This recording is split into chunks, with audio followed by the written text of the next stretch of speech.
मैं अंदर आ सकता हूं हुजूर? आ जाए भाईजान।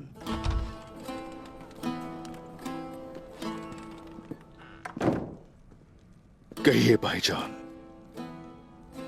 क्या आप चचा से मिले? उस गद्दार की आंखों में क्या देखा आपने? कहिए, क्या देखा? मैं मिला था उनसे, मिला था मेरे भाई। उन्होंने एक फजूल सी बात पर यकीन कर लिया है। उन्हें लगता है कि वो हमें हाथों से बचाना चाहते थे।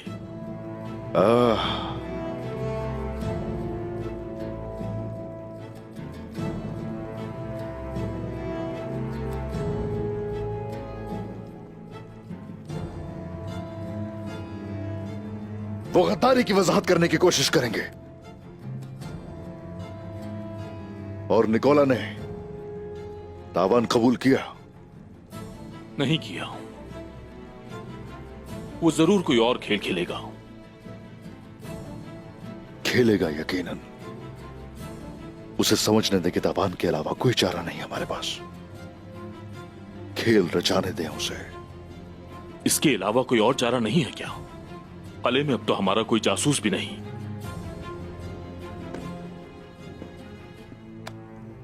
हम चचा को कले से निकालेंगे, निकोला के पंजों से निकालकर उसे घसीट कर यहां लेकर आएंगे।